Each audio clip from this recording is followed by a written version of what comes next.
जमिनी आमच्या हक्काच्या, नाही कुणाच्या बापाच्या, जमिनी आमच्या हक्काच्या. नाही कुणाच्या बापाच्या. 50 लाख रुपये खर्चून या माझ्या शेतकऱ्यानं आता इथे बंगला बांधलाय सांगा. आणि याच्यावरून जर बुलडोजर फिरवला आणि याच्यामध्ये कुठलंही त्यांनी भूसंपादन नाही, त्याचा पुनर्वसन नाही, कुठलंही काही नियोजन नाही, मग आता या शेतकऱ्यांनी करायचं काय सांगा ना. हा म्हणजे आज हे 40-50 लाख रुपये आणि मग उद्या अशा वास्तू तुम्ही नष्ट केल्या, असे घरं नष्ट केले, अशा जमिनी नष्ट केल्या आणि मग नैराश्यातून एखाद्या शेतकऱ्यांनी जर आत्महत्या केली तर मग त्याला जबाबदार कोण? हो मुख्यमंत्री साहेब, हे काय चाललंय? कुठे हा तुमचा विकास? माझ्या शेतकऱ्याचा मानगुटीवर पाय देऊन तुमचा विकास चाललाय का? हा शेतकरी कधी सहन करणार नाही. आणि ज्या शेतकऱ्यानं तुम्हाला तिथे बसवले ना, तोच शेतकरी तुम्हाला त्या खुर्चीतून परत खाली आपटल्याशिवाय राहणार नाही. जय जवान, जय किसान, जय जवान, जय किसान. जवान जय किसान आता फक्त कागदावर ठेवलाय तुम्ही. म्हणजे शेतकरी मरतो बांधावर, त्याचा पोरगा मरतो सीमेवर. या माझ्या शेतकऱ्याच्याच मुलाच्या मनगटाच्या ताकदीवर हा देश सुरक्षित आहे. कोण आहे सैन्यामध्ये? माझ्या शेतकऱ्याचं पोरग सैन्यात आहे.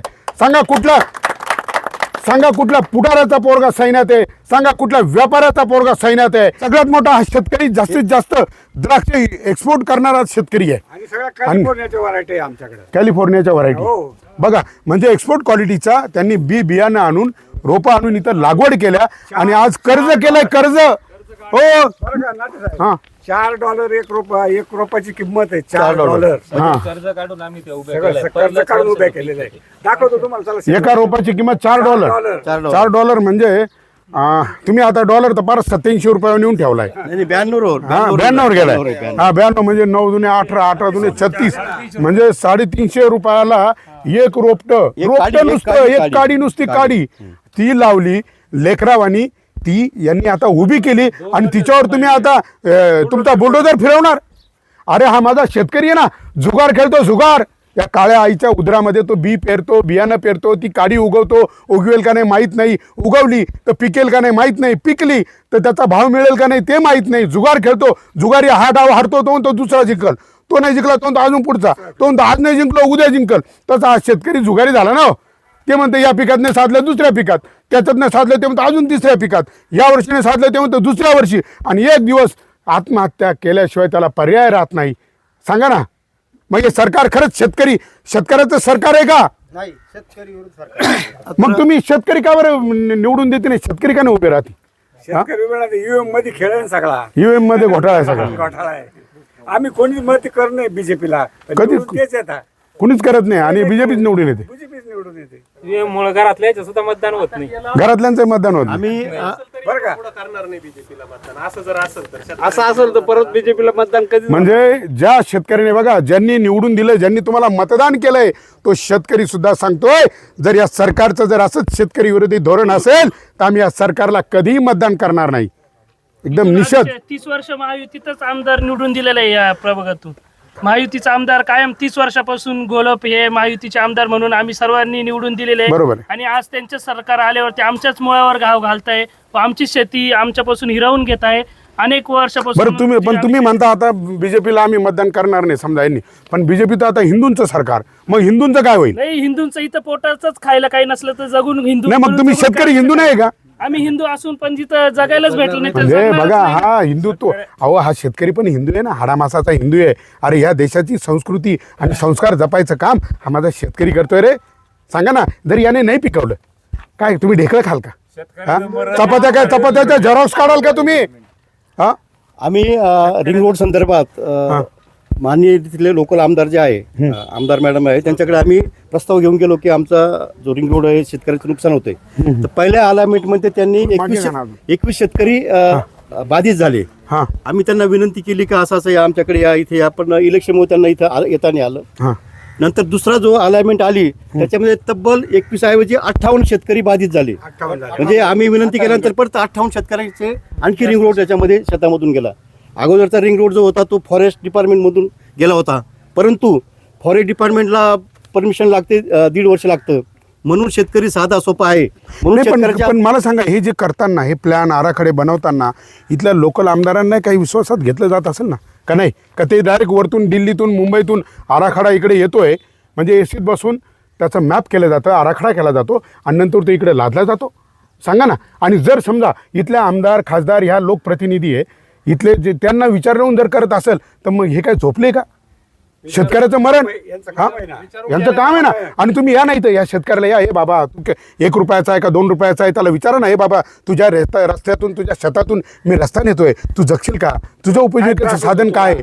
तुझं काय मूल्य आहे इथं ते करा ना तुम्ही. हा आणि अनेक ठिकाणी तुम्ही फक्त म्हणजे यांचं भूसंपादन करायचं नाही, यांना मोबदला द्यायचा नाही आणि यांच्या खुशाल म्हणजे शेतकरी तुम्हाला सोपा झालाय का? शेतकरी सोपा झालाय. आणि इकडं तिकडनं फक्त तुम्ही उद्योजकांच्या बिल्डरांच्या जमिनी वाचवल्या. निषेध असा उद्योगपती आणि बिल्डर धार्जिना सरकारचा निषेध. दुसरी गोष्ट अशी नाटे साहेब, इथून जो रस्ता जातोय ह्या रस्त्यामध्ये टोटली अल्पभूधारक शेतकरी बाधित होत आहे. सगळे पूर्ण शेती उरत नाही. शेती उरत नाही. या बाजूला 1 गुंठा, त्या बाजूला 1 गुंठा, 1 गुंठ्यासाठी ते जागावर थांबतील का? करायची कशी? टिकवायची कशी? कोणाच्या विहिरीवर काहींच्या विहिरी शिल्लक राहते शेती, विहिरीचं करायचं काय?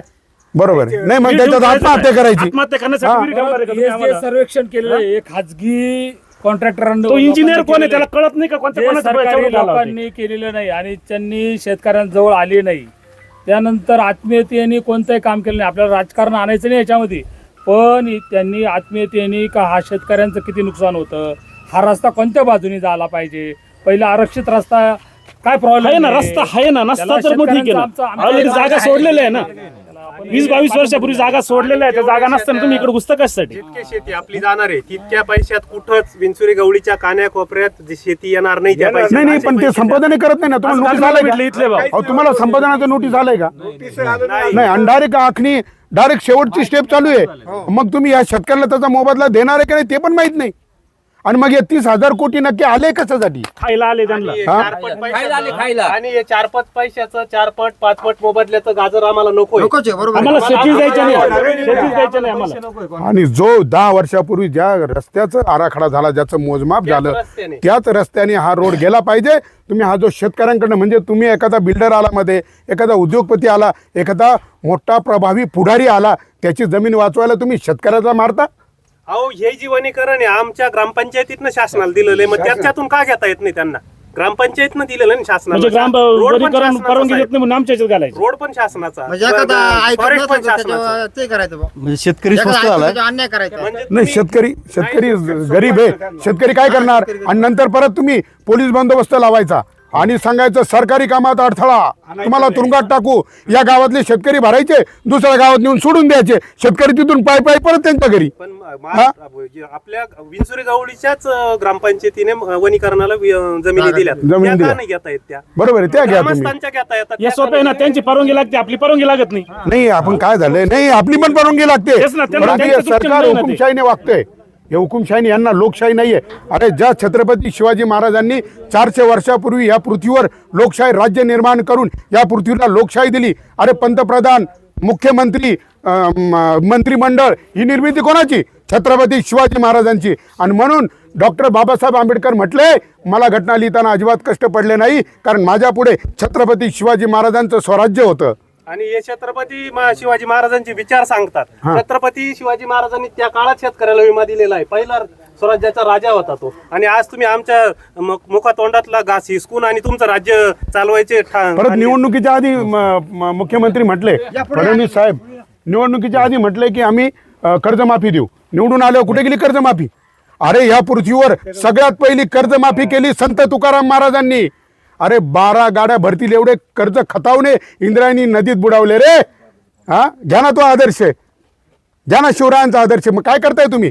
आमच्या जमिनीतून कुठल्याही प्रकारे हा रस्ता नकोय. तुम्ही नकोय. तो जो रिंग रोड ठरलेल्या आरक्षणाप्रमाणे सरकारने रस्ता करावा. आम्हाला तुमचा 4-5 मोबदला बी नको आणि आमच्या जमिनी आम्हाला कसू द्याव्या. ह्या जमिनी ज्या आहेत त्या अगदी सुंदर सुपीक जमिनी आहेत. त्यात विहिरी येतात, शेततळे येतात, बंगले येतात, जे कष्टाने बांधलेले. आणि ज्याच्या पूर्वी 50 वर्ष झाले त्या शेतकऱ्यांनी आत्ताशी बंगला बांधला, तो अजून 50 वर्ष त्याचं कर्ज फेडणार आहे. इतके पैसे आमच्याकडे नाही, तरी आम्ही कमवून या पद्धतीत सुपीक जमिनी वाचवायचा प्रयत्न. बरोबर. आणि या शेतकऱ्याच्या शेतात तुम्हाला ज्या आता उभ्या द्राक्ष बागा दिसताय ना, त्या नुसत्या द्राक्ष बागा नाहीये. या शेतकऱ्याची स्वप्न आहे, या शेतकऱ्याच्या पुढच्या पिढीचं भविष्य आहे. त्या कर्जातून उभ्या राहिलेल्या बागा आहे. एक शेतकरी एवढा सक्षम नाहीये. तो कर्ज करून मग उद्या त्याच्यावर तुम्ही बुलडोजर फिरवल्यावर याने कर्ज फेडायचं कसं आणि जगायचं कसं? मग उद्या नैराश्यातून जर एखाद्याने आत्महत्या केली याला जबाबदार कोण? करावीच लागेल साहेब, आम्ही करावीच जगू लागेल शकत नाही. करावीच लागेल. सामूहिक जगू शकत नाही भूमिहीन आम्हाला. होऊन जातील लोकं. सर्व अल्पभूधारक शेतकरी आम्ही ह्याच गटाचा सर्वे घ्या ना, याच्यातनं किती क्षेत्र जातो त्यांची जमीन. नाही, आपण- साधं उदाहरण दिलं तर आमच्या सोयाबीनला 20 वर्षापूर्वी जो भाव होता तोच आज आहे. 100%. आणि तुमच्या खताच्या गुणीचा भाव 250 रुपयावरून 2200 रुपये झालाय. बरोबर, कसं बरोबर. जगायचं आम्ही? म्हणजे बघा शेतकरीची बघा काय व्यथा आहे. मग तुम्ही स्वामीनाथन आयोग का मान्य करत नाही शेतकऱ्यासाठी? शेतकऱ्याचं सरकार आहे, शिवरायांच्या विचाराचं सरकार आहे, मग स्वामीनाथन आयोग का नाही? सांगा ना. स्वामीनाथन आयोग सांगतो आम्हाला उत्पन्नाला जर 1 पट खर्च आला तर आम्हाला 1.5 पट उत्पन्न द्या. म्हणजे एक टोमॅटोची जाळी पिकवायला जर 100 रुपये लागले आम्हाला 250 रुपये जाळीचे द्या ना आम्हाला. अरे चॉकलेटची किंमत चॉकलेट बनवणारा ठरवतो, तंबाखूच्या पुडीची किंमत तंबाखू बनवणारा ठरवतो, प्रत्येक उत्पादक त्याची किंमत ठरवतो. त्याच्यावर तुमचा कुठलाही बंधन नाही. तो त्याची प्रोडक्शन कॉस्ट काय लागतं मग आमचंही करा ना. आम्हाला किती बियाणं लागलं, किती खतं लागले, किती त्याला औषधं लागले, मग आमची मजुरी, आम्ही किती राबलो, आमच्या जमिनीचं भाडं, हे सगळं ठरवा ना. आणि ठरवा ना आमच्या पिकाची किंमत. परंतु तुम्हाला त्याच्याशी काही देणं घेणं नाही. शेतकरी फक्त लुटायचा, त्याच्या मजुरीचा फायदा घ्यायचा. निषेध अशा शेतकरी विरोधी सरकारचा. जय जवान, जय जवान, जय किसान.